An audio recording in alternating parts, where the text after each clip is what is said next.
Now, here's something that a lot of people haven't spoken about, and I'm going to let you in on it. When they found the bodies, they were aligned to make it look like a rape. Two of the bodies were adjacent to one another. One of them was about an arm's length away.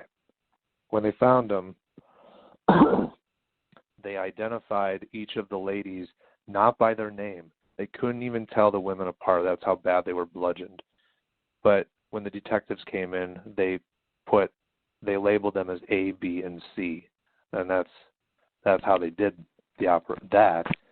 But the other thing was when they found the bodies and when they melted the snow with blowtorches and whatnot, the leaves had been moved away from their vaginas. And I started to think to myself, because it's been often speculated if rape actually occurred. Now, the Free Chester Uyghur movement don't believe that rape, you can't, there was no way to figure that out because they didn't have DNA testing at the time. There was the technology didn't exist. But if you had just killed these women and you put their bodies here and you staged it to look like a rape and you move the leaves away, why would you move the leaves other than the fact that you wanted to go down on them and not get dirty? That's a hell of a point. You know, the thing I thought about is he had a history with this, obviously. We talked about Matheson. Right. Yeah, there's the connection there, but you make a good point as well that I hadn't even thought about. I knew about the clothes on their vagina, but I didn't know about the leaves being moved. That's interesting. The leaves had been moved, yeah. So, and then there was another thing, the Matheson state case.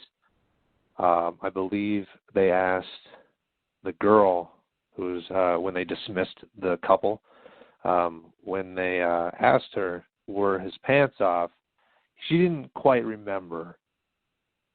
But I'm not sure how someone might perform that, obviously, but they seem awfully similar. Because I believe Chester would take his pants off, and not to get them dirty, he moved the leaves again. And it all makes sense to me, and that's what I personally believe happened. But I mean, it makes total sense. Yeah, and that's what this case is about. I feel like this case is all about logic, and just like Steve said, look at the evidence, look at these different things, and it even says so in your documentary. And you didn't say so. You didn't need to say so. You laid it out with the things, with the interviews, with the evidence. I'm not saying that the guy didn't get railroaded, but that didn't mean he didn't do it. I mean, we talked about that. You know that. So, I mean, it's just it's unfortunate that there's still mystery surrounding it, but I feel like there's mystery surrounding every case like this. And I think that's the funny thing is that people just don't talk about it most of the time. Once a case is wrapped up, it's wrapped up for most people. They don't continue to talk about it. But I guess because Chester has some sort of charisma or he's likable, people, are willing to defend him. I don't know how to think about it any other way, Yeah, according to Steve, when he interviewed him, you would look and talk to this man and think there's no way in the world that this guy could have done the crime when you see him today. And he just is a very nice guy. But you think about all the circumstantial evidence that puts him at the scene of the crime. You're talking the twine. You're talking he worked there. He failed the polygraph test. The plane overhead. Everything points to this guy.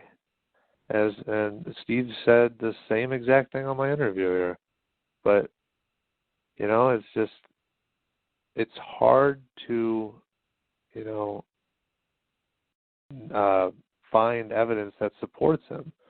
And another thing that Steve spoke about was, he goes, if I had proved that Chester Uyghur was an innocent man, I'd be a hero, he said. And that's true. Yeah. He would have conquered what all these detectives and all the man hours that went into doing this, and he would have solved it. But, the reason why the book is as it is because I believe it's the true story. And everyone that in the Chester Uyghur movement, they're trying to sway people another way. But if you really know all the information, you would believe that Chester was the person that did this. Now, I know that Ray believes that someone else was involved, but he never pointed out who, I don't think, right? Yeah, he doesn't know who. He thinks a family member, obviously, because, that's the type of person you wouldn't roll over on, which I don't know who or what or anything like that. He makes a good point. He does. I just personally, I feel like no matter how long you're in jail and no matter who did it, I'd roll over on somebody if I had to take the crime or take the rap for it. Oh, yeah. I think I was thinking here, after so long, you would roll over on someone. And then also, he has made mention of other people that may have done it, but never did he ever say that he and so-and-so did this. So it's kind of understood in my head that it was him and him alone. Because Chester never said he had an accomplice. He is never at fault, ever, in anything that he's ever spoken of. Yeah, his original confessions, I mean, and even if you talk to the one from the rapes, it was only Chester. He may have mentioned somebody else. That might have just been a threat, but that's it. Yeah.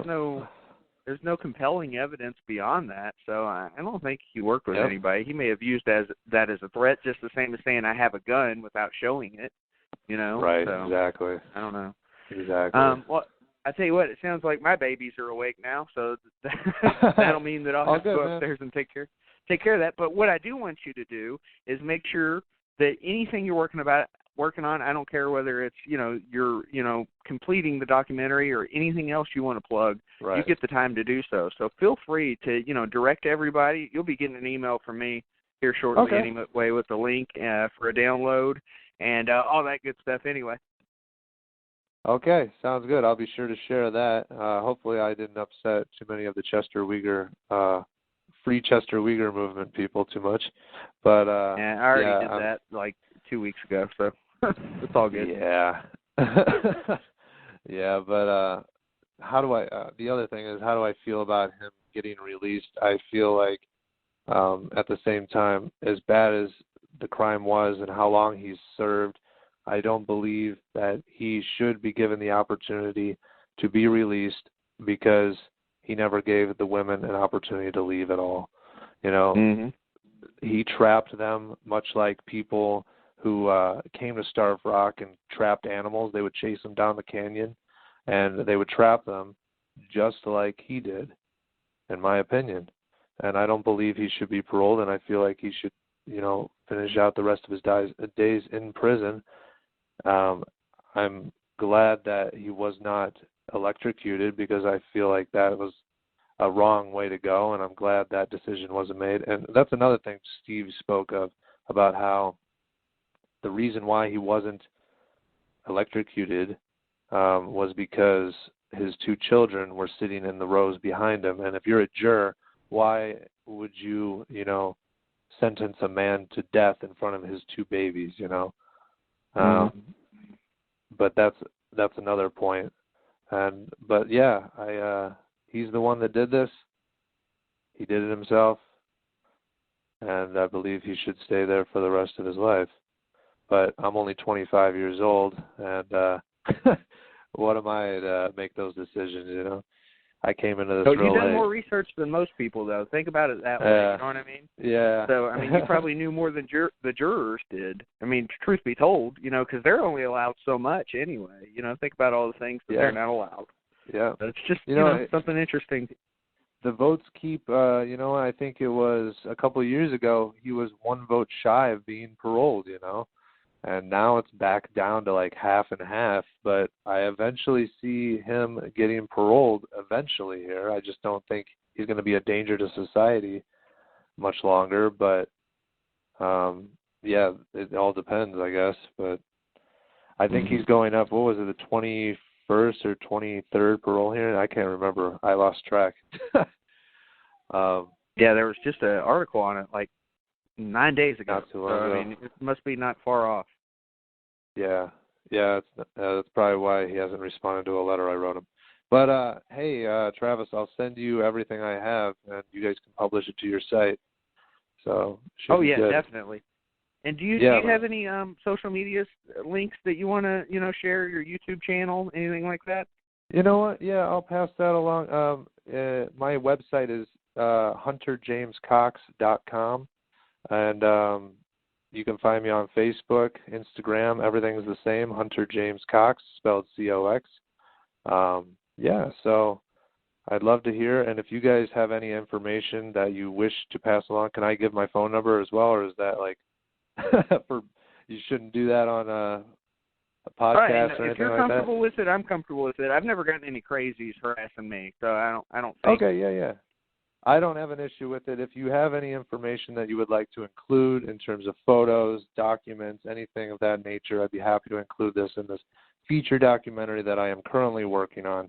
And you can send that to my Gmail account, which is hunterjamescox@gmail.com, or you can send it to, just if you have anything you wish to tell me over the phone or anything like that, my phone number is 815-992-2351. And, so feel free to reach out to me. I'm available all the time. And if anybody sends anything to us, tnvhorror@gmail.com. I'll forward it to him. So, yeah, I'm happy to do so. Good deal. Information exchange works here. So, Hunter, you are the man. I really appreciate you taking the time today. No I know problem. you've got a busy set schedule, so you had a nice little – I don't know if this is going to be the middle part or the bookend to our story here, but it's great to have nonetheless. Absolutely. I talked to Steve Stout. He's the guy with all the answers, let me tell you. So Absolutely. If you get a hold of him, definitely try and get that happening. Lock down a date. I'll get on his back, too. Yeah, tell him that, we may be a drunk podcast, but we are professional at least. Definitely, man, definitely. So, all right, Hunter, hey, well, you take Travis, care, buddy, and thanks again. You too. Absolutely. Right, Thank care. you so much for having me. All right. And everybody Bye-bye. knows Hunter James Cox. Oh. And I tell you what, if you have not yet, go check out his documentary on YouTube. He's still compiling it because it's not something for profit or anything like that. It's just, I guess it's one of those things where it's like he's just trying to find the truth. I think we kind of know the truth, but there's always things that we can still find out. And I think you touched on that earlier. So anyway, we had a nice little special Sunday recording here. I'm going to get off here in just a second. You can email me at phenomenaltld@gmail.com, Travis and Vic, tnvhorror@gmail.com, travandvickhorror.wordpress.com. We're on Spreaker, Filling the Void Radio Network, or Filling the Void Podcast Network. Vic's at Vic Von Erich. Trav and Vic Horror, I believe, on Twitter, Facebook. We're on there as well. Look up Travis and Vic's Drunken Horror Adventures. I'm going to head off, deal with some babies, have some drinks for tonight, and again, thank you to Hunter, and that was Starved Rock Murders Revisited. We will be back on Tuesday to talk Son of Sam, David Berkowitz. Later on, everybody.